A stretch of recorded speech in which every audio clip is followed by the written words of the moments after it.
Assalamualaikum warahmatullahi wabarakatuh. Baik anak-anakku semuanya, kembali lagi kita ketemu dengan mata pelajaran kimia. Kali ini kita akan melanjutkan pembahasan kita di bab 5. Minggu kemarin kita sudah bahas hukum-hukum dasar kimia ya. Kemudian pertemuan kali ini kita akan membahas perhitungan kimia. Oke. Sebelum pelajaran ini kita mulai, marilah kita buka dulu dengan bacaan basmalah bersama. Bismillahirrahmanirrahim. Pada materi perhitungan kimia ini, kita perlu memahami dulu yang disebut dengan konsep mol ya. Mungkin istilah mol baru kalian dengar ya. Ini bukan Ciputra Mall atau Jogja Mall, bukan ya. Itu MALL tulisannya. Kalau yang ini MOL. Apa itu mol? Mol itu adalah suatu satuan jumlah zat yang digunakan dalam perhitungan kimia. Ya. Jadi sebenarnya mol bisa diilustrasikan dengan ini nih, hampir sama pengertiannya. Kayak misalnya satu lusin. Satu lusin kalian tahu berapa buah isinya? Satu lusin adalah 12 buah. Nah, berarti kalau misalnya gelas sebanyak satu lusin, berarti gelas sejumlah 12 berkumpul jadi satu, jadilah itu sebagai satu lusin ya. Kemudian kalau satu kodi itu artinya 20 buah. Jadi suatu benda berkumpul sejumlah 20 dijadiin satu, itu yang namanya satu kodi ya. Satu kodi sama dengan 20 buah.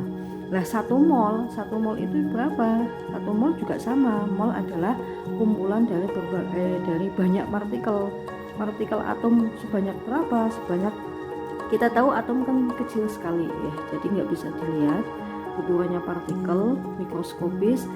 Jadi dia harus berkumpul atau menyatu dulu sejumlah 6,02 kali 10 pangkat 23 partikel atom ya.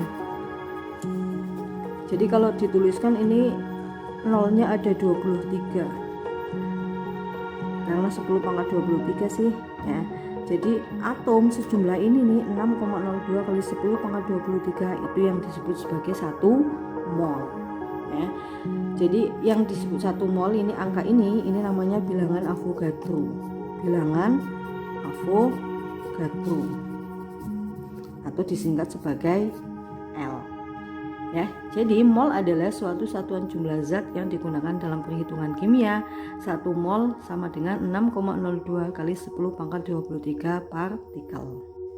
Untuk mempelajari konsep mol, kita bisa bagi menjadi massa, molaritas, jumlah partikel, dan volume. Masing-masing ini mempunyai rumus sendiri-sendiri nih ya. Untuk massa, kita nanti akan menggunakan rumus mol sama dengan massa dibagi massa atom relatif atau massa molekul relatif. Ini rumus yang kita gunakan ketika massa atau massa atom relatifnya diketahui untuk mencari molnya. Kemudian molaritas, kita menggunakan rumus mol sama dengan M kali V. M itu apa? M di sini adalah massa, satuannya gram, kemudian V itu volume, satuannya liter.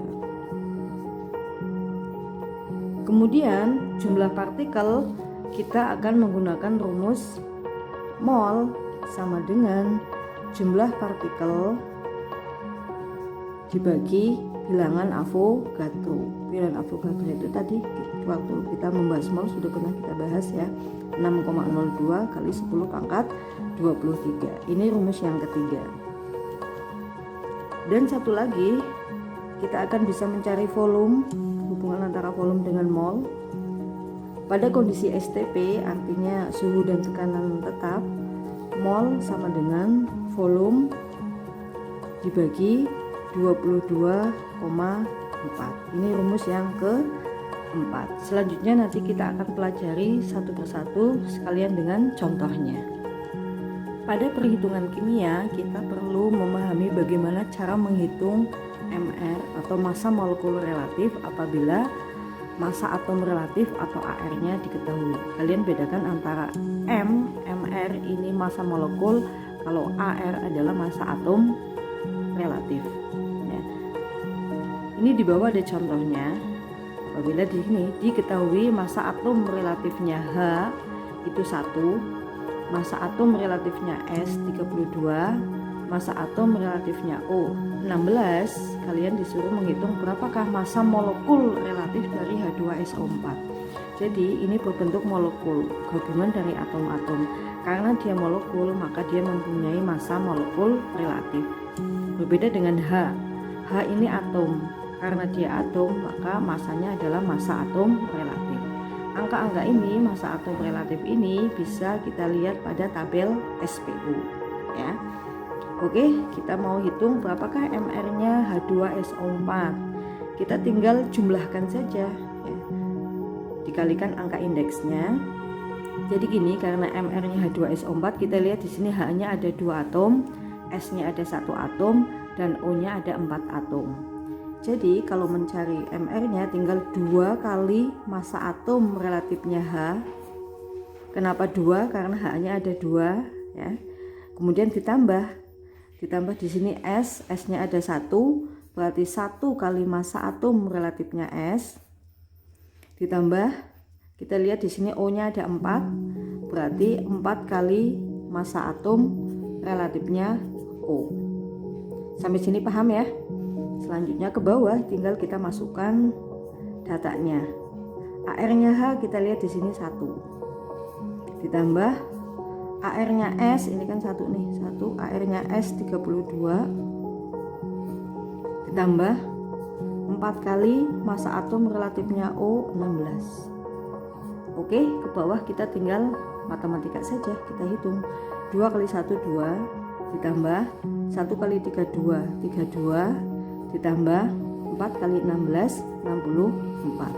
Selanjutnya kita semuanya jumlah ini ya, 4 2 8 8 ya, 2 2 4, kemudian 6 tambah 3 9.